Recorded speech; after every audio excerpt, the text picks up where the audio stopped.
Hi, thanks a lot for inviting me, for giving me this nice opportunity. And I will not speak about science, so we are coming from very different backgrounds, so no way. But I just want to show a little bit my journey. Clearly I'm not English, clearly I'm not American. I come from Genova, that is the Columbus town, so we still pretend that so we discover America. And that one is a picture of myself when I was 1 year old and my mom. And my mom loves Latin, and my dad was working in a bank. My sister is a mathematician, I'm a physicist, and so probably they just pass on so something else to us. Honestly, so my first idea was to build up houses.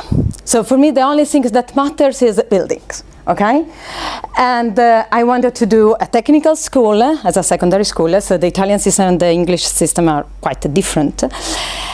And so the one in my town was not, so the environment was not the best. And so it was the first time in my life, I was 12 years old, that my mom and dad invited me to sit closer to them at the same table, it was a round table.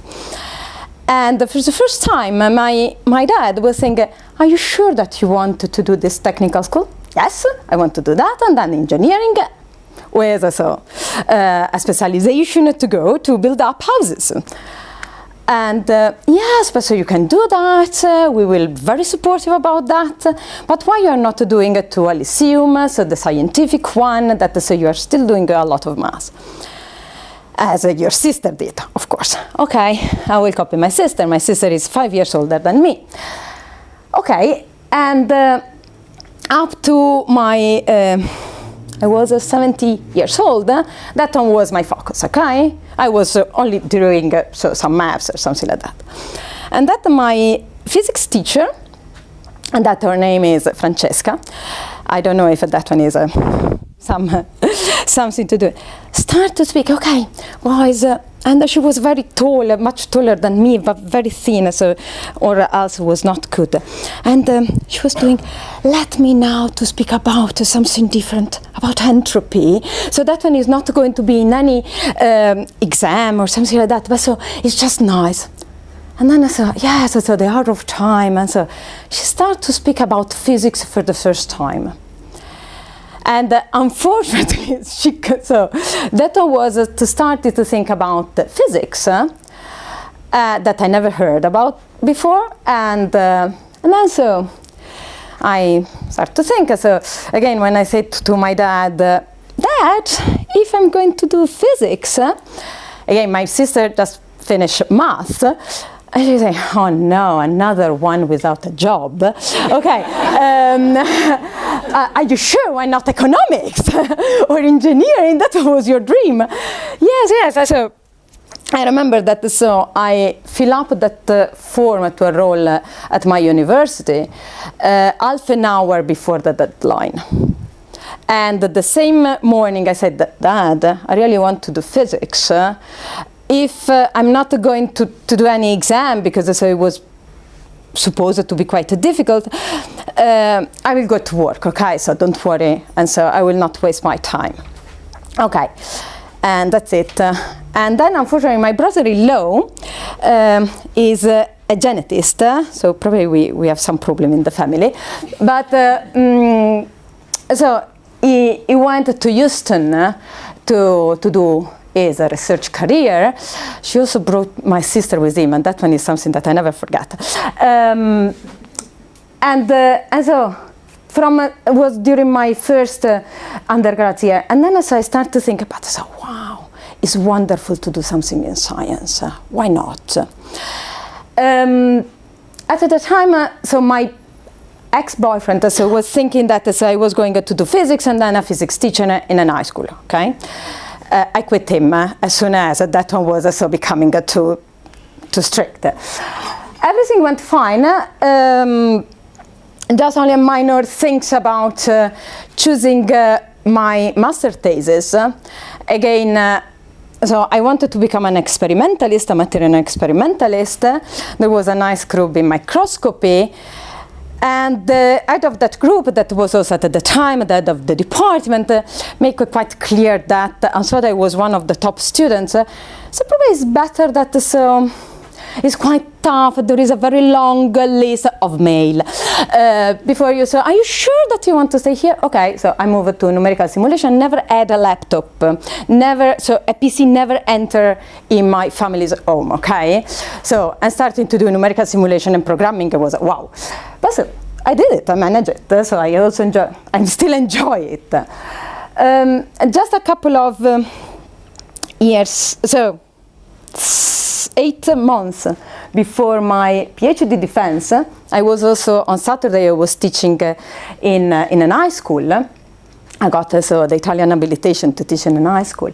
I had quite a serious motorcycle accident. I was going to my school, and a bus didn't see me and just pick up. And I discovered that landing on my neck is something that I will not suggest to anyone. But as you can see, so I was quite lucky. Doesn't seem so. I still have some disabilities, but I'm able to walk, to breathe. I had a problem to my lung. And that time, so my PhD supervisor, but I will come back to that. So I had the accident on Saturday because I was teaching only on Saturdays.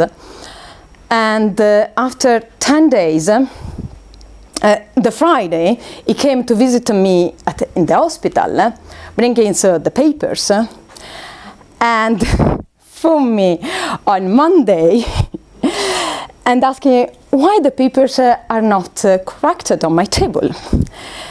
And I say because I'm not. So I'm just back home from hospital. I was not able to use my right arm, and one of my nerves is damaged. So I'm just doing some medical visit. Okay, why you are not asking your dad to come to send me the paper? And at that time, so probably I just only hang off the telephone call. At that time, so probably I managed to write also with my left hand. So now I'm writing only probably lines or very strange symbols. But the last months of my PhD was quite tough. Then I moved to ICTP, that is an International Center for Theoretical Physics, sponsored by UNESCO. The environment there is quite open, is very nice, and so that one probably was one of the best experiences that I have. And also my postdoc supervisor was is a very nice person with 3 kids. His wife is a physicist too. They were trying also to really build up a different culture. They are trying. And also put me again the old passion about everything. Then I moved to MIT. I stayed there 12 months, roughly, and then I moved here to King's. And in the meanwhile, I married, and I'm quite keen about this picture. I know that it's very small, but because there is still my dad that passed away a couple of years ago. And a little bit more recent was also my 2 kids. So if you want, the first time that I heard about, that I was in doubt about probably female and male in any job probably, was speaking with my PhD supervisor, my external PhD supervisor. He was in a different town. And I was showing him my first 3 physical letters, that are quite good and perfect. So I was extremely happy. It was in the middle of my PhD. And he was saying quite serious, Francesca, do you want to continue to do research? Yes, I do. So you don't want to become a mom? What is the question? So we're speaking about physics, and these are the only things that no. not that I know, but that I would like to share with you. Anything about my personal life is just personal. Also because it was so crap, my personal life at that time, that really no one deserved to listen to that. And that is a couple of months later, if you want, my internal PhD supervisor. So that's coming back from a conference. So say something that really annoying any female student. And so if you want, or if you remember some of the Tim Hunt's points, so one of the points, I never hire a female because she is coming, so probably it's likely that you are going to fall in love with her. And that one was again a massive shock. He is married with 2 kids, okay? So always very friendly, so he was a young researcher, so very passionate about the research he's doing, also a lovely research. And that one was really a kind of shock. And then so I also think to go down a bus, so probably was not exactly my best year. Manage that was quite tough. So in the sense that from a psychological point of view, you are never ready. He did nothing strange, okay? Just only saying, it's so nice to work with you, probably I fall in love with you. And I say, no, don't say anything, don't say it, I don't want to hear. No, I was in a Malpensa airport, no, I don't want to say. So like a crazy girl, but he did.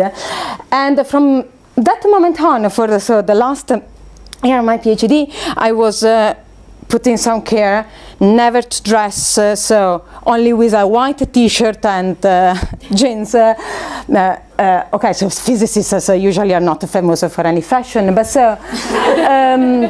always trying to be with someone else. So luckily he was sharing the office, so I always trying to be with him in the office with another person. But that one is just only a kind of pressure that. And of course, my answer was, I do not care, so I still continue my journey. That, of course, was also me moving out of Italy, and so with very few chances to go back. The Italian system is weird. And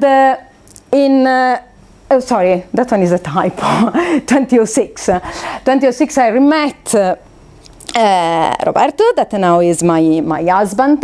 We met the first time during a conference, a little conference organized for Italian PhD in physics of matters. And at that conference, so something amazing happens, not to me, so I just only watching that. So there was a female scientist with her little baby, 2 months probably, and she was going outside just to breastfeed him. And her supervisor was saying, that one is not a good manner to do research. And that one was, wow. We never stayed in the same town. So we started when I was at MIT and it was in UCSD. And so if you just take Boston and San Diego, that one is the longest diagonal probably in the United States of America. London, San Diego was a little bit tough, okay? So at that point I say, okay, you're coming to Europe, or so, fine. And now is in Spain. My daily battle, if you want, after I had 2 kids, is the organization. If one kid is difficult, the second one, so follow a very strange math. So 1 + 1 is much greater than 2. Just simply because you have to combine 3 agenda. Your agenda, their agenda. And this massively their agenda, okay? Kids are changing every time, and they are also ill quite often. So in London, that is not exactly the cheapest town in the world, and that is you would like to have an infinite time. The other thing was about being 8 months pregnant. I tried to teach in a lab. I'm teaching a computational lab. I was an elephant. Okay, and so it was something. Yes, I'm coming. Okay, to show you something on the keyboard, but with this very big belly. One of my senior colleagues saying, to me in front of my PhD student, a mom cannot do research. And after my second maternity leave, so people addressing me like, oh, so the ghost is back. Yes, I was back. So there are difficulties. Someone before me said that how important is to have a mentor. Yes. So always share your career ambition. And we are here to help. So what we can do is generally sharing what happens to us. But you are different, and the situation will be different. Because so we will make it happening. Be patient, be stubborn, be competitive, but in a good manner, please. Ups and downs are common in anyone's life. There is no the perfection. And here we have something to do for mom in academias.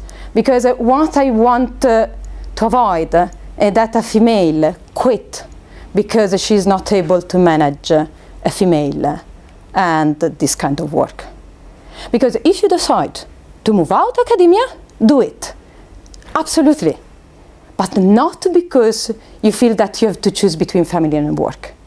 So also to your friends, male, female, it doesn't matter what gender and so on. That doesn't have to happen. And protect your freedom to move around, please. And I would like just only to end with the words of Rabia Salih Said. She's a wonderful woman from Ethiopia, if I remember correctly. I've learned that with high motivation and hard work, one can succeed. I guess that she's the mom of 7 or 8 kids. I don't know also how many she lost. And I guess that this is the kind of things that all of us, we have inside. And so just exploit it.